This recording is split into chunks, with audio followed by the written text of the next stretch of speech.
My name is Willy Bolander. I study influence, persuasion, and leadership in selling and sales management, and I teach people how to sell.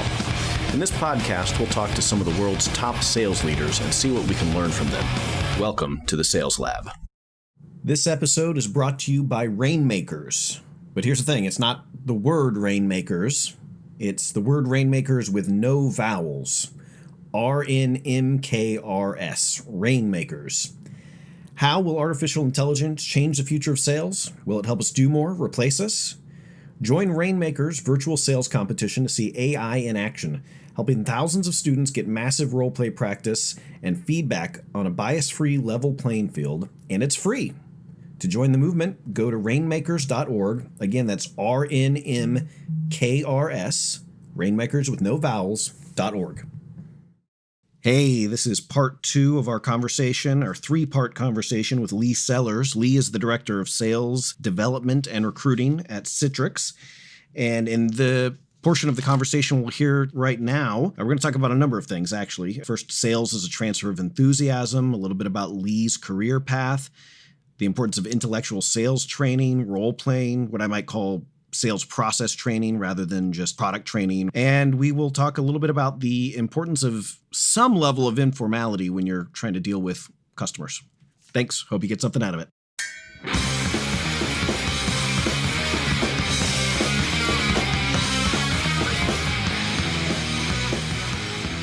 How do you define selling? Well, for me, and I've done it my whole life, the initial idea that really made me successful was sales as a transfer of enthusiasm, right? It's basically taking the solution that I'm representing and transfer some sense of enthusiasm about that, right? And because people are going to invest in it, either their personal money or business funds. And then I think using that as the foundation to go in and really study all of the different ways to understand the tactics to begin to understand a customer and where they're at in their business cycle, business journey, and problems you're trying to solve.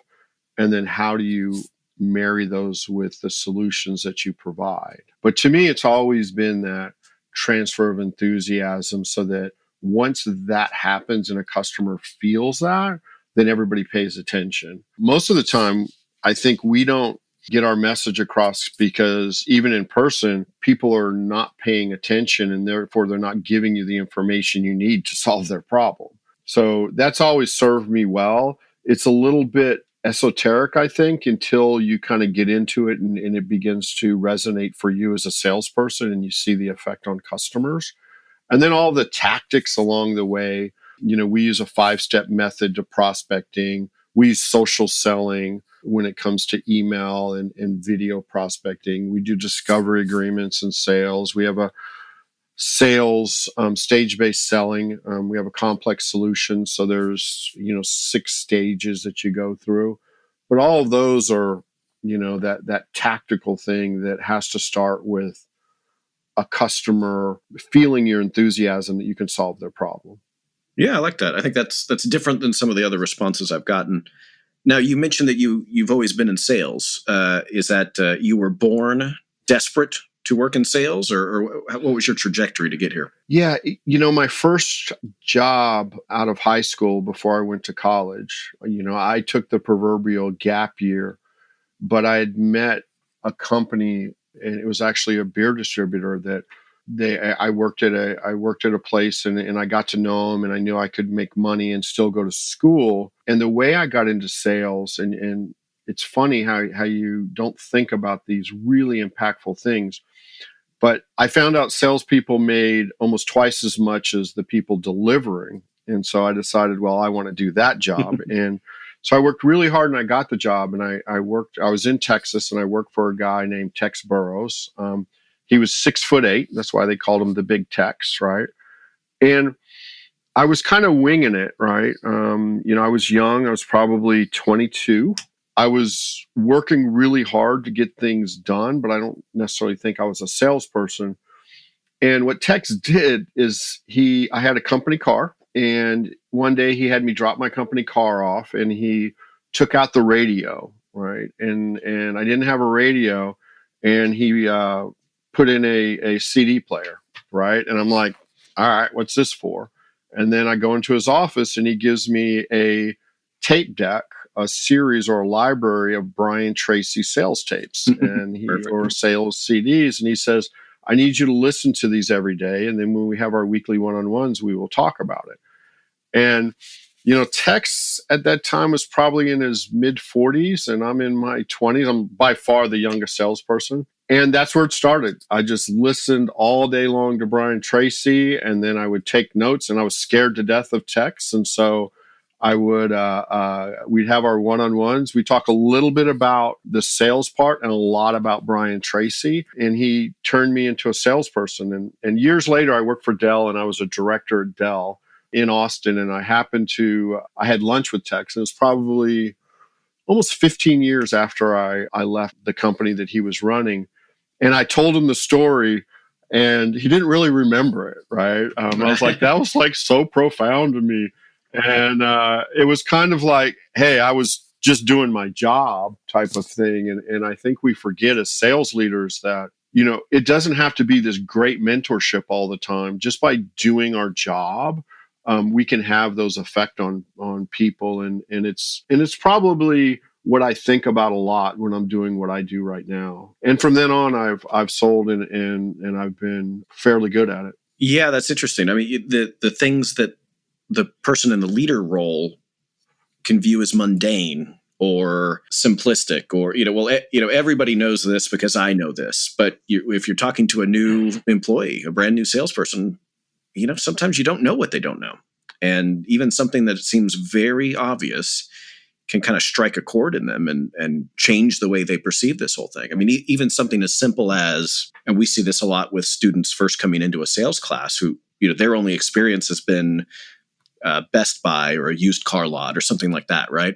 They say, yeah, I don't want to go into sales because when I go to Best Buy, and I mean, no offense to Best Buy, when I go into a retail store, when I go into a used car dealership, I don't really like those interactions. I don't want to push people around. I don't want to bully people. And we say, yeah, we agree completely. We don't want you. This is not you really think that the university is teaching a class on how to be a jackass, more or less? No, we don't want you tricking people into giving you their money. We don't want you bullying people. So the good news is we're not going to talk about any of that. We're going to talk about finding ways to uncover needs and opportunities, working with people so that they can understand the full scope of their problems if they have problems that you can solve. And you really wind up with a paradigm shift. And that seems, if you've been working in sales for more than 5 years, it's second nature to you. It's completely obvious. But when you're 20 years old and you haven't had any experience in the business to business world, let alone the sales world, it's really hard to wrap your brain around that. And the other piece that, and I hire a lot of people from some that have been selling for 6, 7, 10 years. And I've been in sales for a long time. So most of my friends are salespeople. Always surprising to me, the number of people that have never really been through an intellectual type sales training where you're discussing topics like, the way you serve customers and doing sales in a professional way. And I think that's what Tex taught me, right? He taught me how to train to be a salesperson.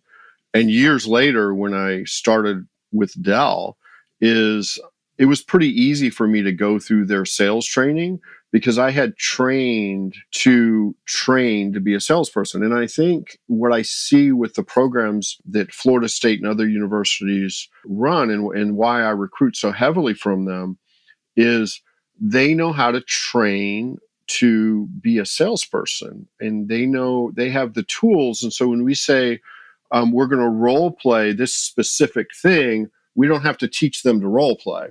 We just have to teach them what they're role playing, and it shortens our cycle to our go to market, right? And so when I said earlier that most of my interns, and I have 2 from Florida State that are from your sales program, but the reason why is I only get 13 weeks with an intern, right? And so what we will do, and they all start next week, but what we will do is we won't teach them to role play, but if they weren't from sales programs, we'd spend a week doing that. but we will just teach them Citrix and tools and all of that, but they will be productive pretty quickly because there are things that are very myopic and very narrowly defined. And we know customers, because of the leads we get, have enough information that we're called for one specific thing. And we can teach them to role play that thing to be effective with the customers and set up meetings in about 3 days, right? But they've learned to learn how to go through sales training programs because of their curriculum they have in school, in their classes. And that's pretty profound to me. I didn't realize it was actually a thing until about 5 years ago. And I've kind of latched onto it ever since. And we've been very, very successful with the sales students. And it makes all the other ones, because we can't do 100% sales students. We could, but we don't. But all the other recruits that come from business backgrounds or marketing and have some sales aptitude, but have never trained to be salespeople, they ramp faster as well, because we now have a community of people that embrace, role play and crafting pitches, building email cadence and stuff that I would say, in my early time of sales, everybody thought was hokey and boring. They think it's exciting. It's their profession, right? And that's a big difference. Yeah, that's it. I mean, that's great to hear. The philosophy behind these types of collegiate education programs is pretty straightforward, that there are methods of influence, persuasion, selling, whatever word you want to apply to it, that don't depend on a product. But if these students get hired by company X that sells, some kind of widget, inevitably their sales training is very confounded with the product. And in essence, what a lot of companies in the past have done is not exactly sales training. It's been how to sell a specific product. And so, well, let's take a step back from that and just teach you about individual psychology of decision making. Let's teach you about general persuasion and influence. And then when you go get hired by a company, you can, they're going to tell you about their solutions and features and benefits, but you already understand that people kind of make decisions in similar ways, regardless of the product. Which, to me, obviously, it makes sense that this is what I do most days. But I think it's kind of elegant in a way that, we can basically learn to sell without a product. And in fact, I sometimes joke that the last job I had before going into, more of a professorial route was selling accounting services. And I joke with my students, I'll ask them, what the best thing about selling accounting services was? And they'll all say no. I'll say, well, the best thing about selling accounting services is that you don't have to know anything about accounting services to sell accounting services, at least not to the small business owners and entrepreneurs that I was selling to. Because these people aren't buying it because they have a strict preference on how their balance sheet looks, right? They're buying it because they're in desperate need of time to focus on their business. They started a pizza restaurant because all of their friends told them that they make a good pizza, and tricked them into, opening this restaurant, only to find out that it's really more about sweeping and bookkeeping than it is about pizza making. And they're just trying to survive. They're not sure if they're doing their books right. They're afraid they might be doing it illegally. So you can literally sell accounting services without ever talking about accounting. So I think that was very formative for me in understanding what it means to sell. That, you really, you can do this in certain cases without much knowledge of a product. Of course, when you're dealing with technology and complex solutions, you certainly have to learn an awful lot about the product. But so you're saying, in about 3.5 days, they are conversationally competent? Yeah, for sure. I mean, it's to do some stuff, and we'll continue training. Yeah.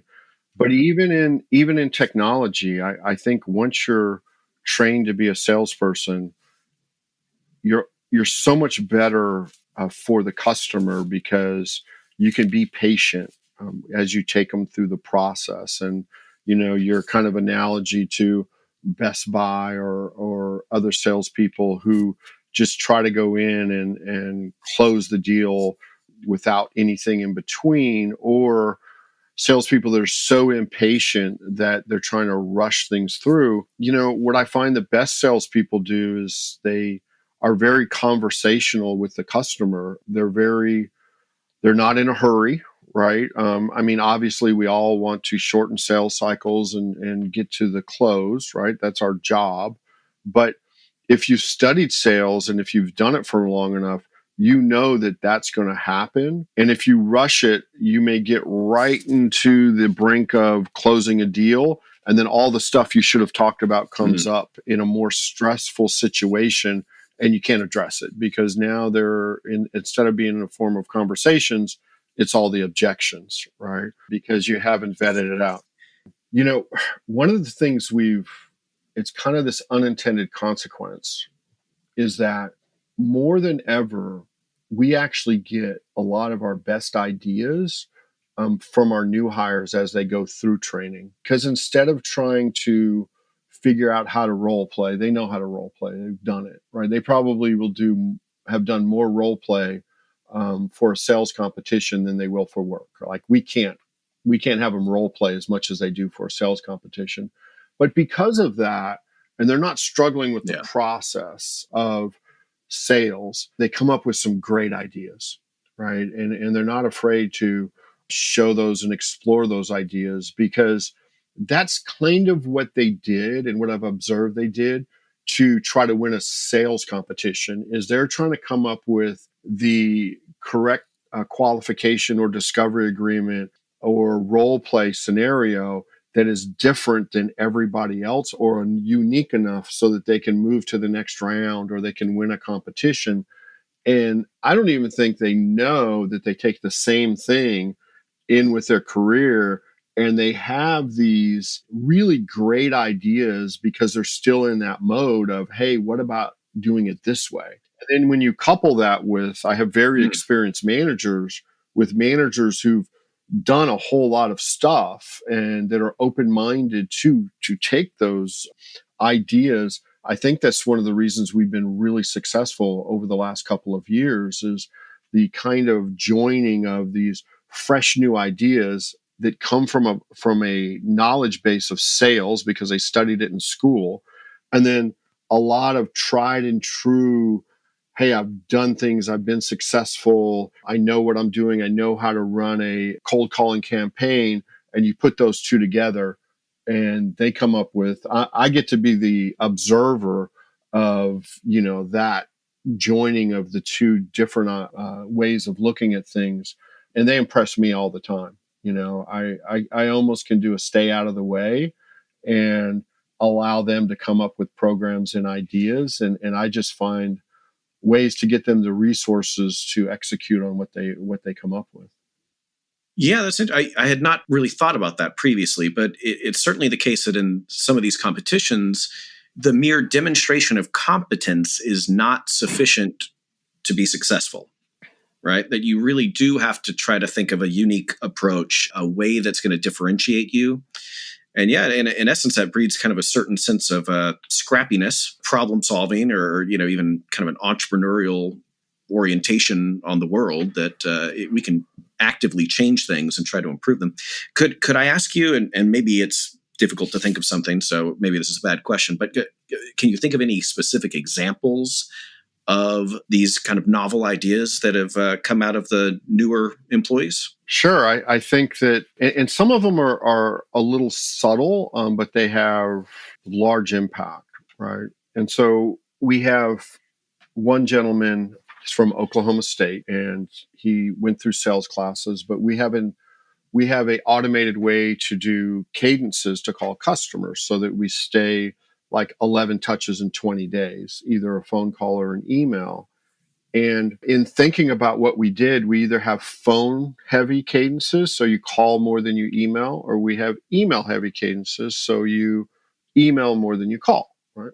Kind of pretty simple, and everybody does it the way it's supposed to be done. Well, this particular person decided to set up, and the emails can be automated. You can customize some of them to set up email heavy, although he's not a very like a high-end writer, right? His emails aren't that effective, but he went to email heavy because of that.